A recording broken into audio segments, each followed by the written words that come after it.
The Queen has been taken off the world stage, and everyone who's well educated on the New World Order knows this is the end of an era and the beginning of a new one.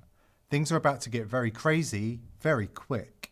Queen Elizabeth's corpse is still warm, and her son and successor, the man formerly known as Prince Charles, has already vowed to usher in the Great Reset in line with the World Economic Forum's evil agenda. We have a golden opportunity. We have a unique but rapidly shrinking window of opportunity to learn lessons and reset ourselves. According to Charles, we need a vast military-style campaign to usher in the agenda of the WEF. Here we need a vast military-style campaign to marshal the strength of the global private sector, with trillions at its disposal, far beyond global GDP, and with the greatest respect, beyond even the governments of the world's leaders. This should come as no surprise because Charles, a direct descendant of Dracula, has been working towards the implementation of a globalist agenda his entire life. According to NPR, Prince Charles said during a 2011 interview, "Transylvania is in my blood.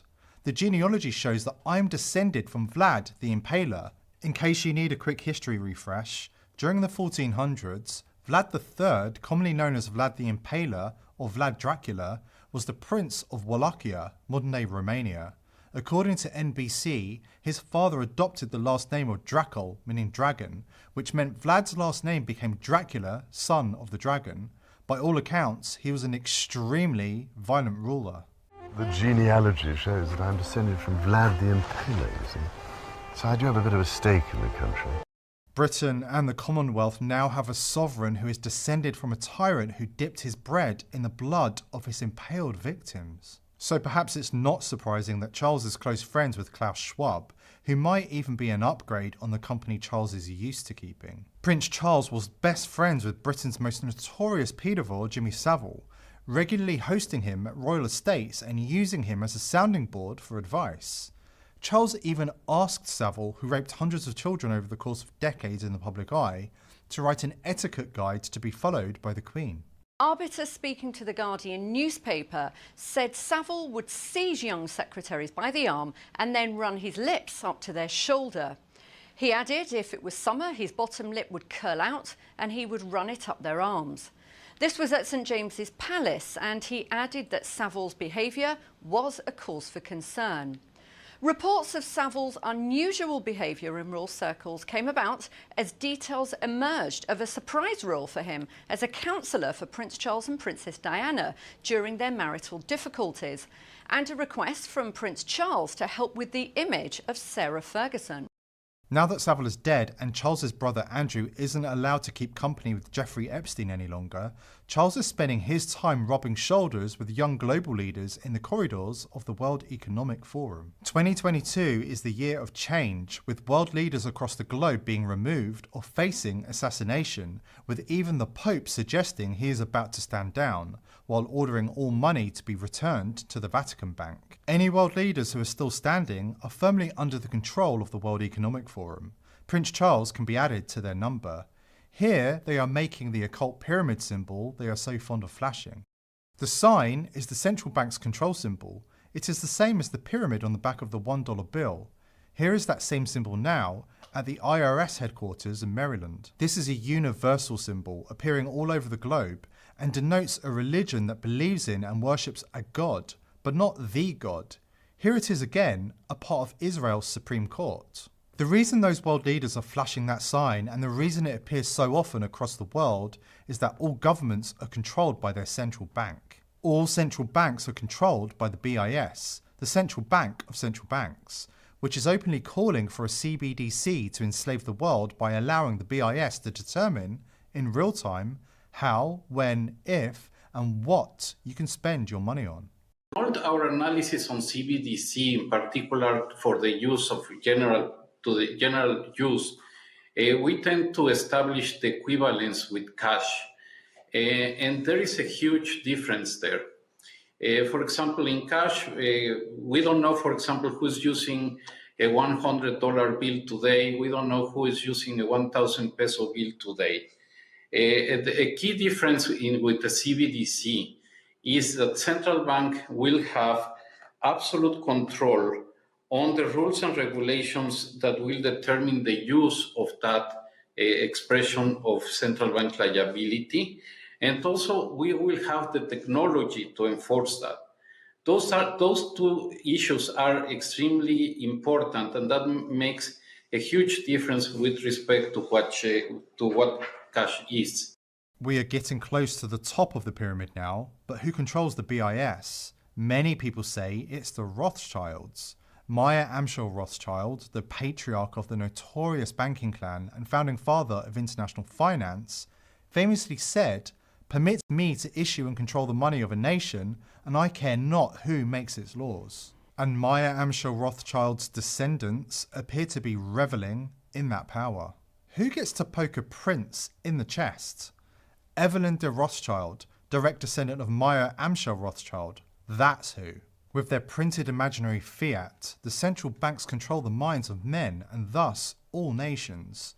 This has been true since their inception and is their raison d'etre. The love of money really is the root of all evil. But it gets worse. Those at the top of the pyramid can't leave anything up to chance. And so instead of just relying on money to corrupt and control politicians, leaders, musicians, pundits, and anybody with a big audience and thus a wide reach, they turn to horrific methods of control like the following to get those influencers under their thumb. You know, that's one of their most common forms is they start off with, you know, different forms of blackmail, and it eventually will evolve to, you know, where they get you drugged or drunked or roofied, and they get a picture of you with a child. And then from there, you know, it kind of, it's like you have a choice, you know, at that point. Are you going to be in the system or are you not? If you're going to be in the system, everything under the sun that you could desire or want is going to be offered to you. If you choose not to be in the system, the threat is death to you, and most of all to anybody you love or anything you love. They will start to take away everything and torture you until you decide to give in and be part of the system. Every world leader and most entertainers and news broadcasters are compromised in this way, meaning they are all doing the bidding of their masters at the top of that pyramid. This bidding equates to corrupting all minds, sexualizing children, transhumanism, depopulation, and global tyranny and slavery for the survivors. This is why they are all singing the same songs and enacting the same destructive policies.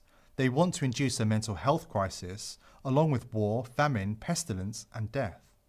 It's a very pertinent question to ask, how do we build back better? To build back better or whatever. We have a chance to reset the clock and build back better than before. To build back better than before. Remember the terrible damage of COVID as we try to build back from this global pandemic. Joe Biden calls it build back better. Build back better. Building back better. To do things differently. To build back better. We're going to build it back better. And build it back better. It's my plan to build back better. Start taking all the problems that have been created in education and mental health and start to build back in a positive way. I have launched a booklet called Build Back Better, Britain After Coronavirus. It's about building this country back better. Growing conspiracy following it. It is called the Great Reset.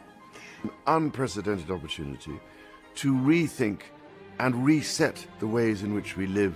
The great opportunity for reset.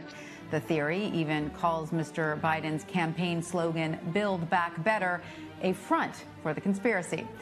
Build back better. Building back better our economy. Build back better. All elements of the Great Reset are fundamental to building the future we need.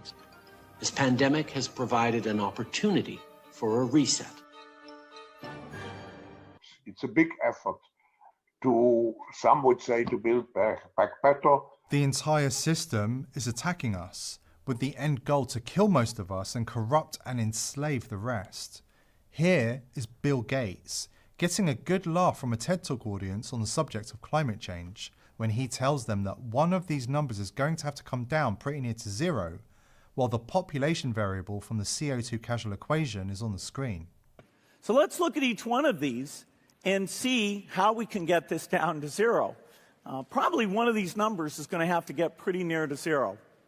That's back from high school algebra, but let's take a look. Here he is again, trying to contain his laughter that the next virus will get our attention this time.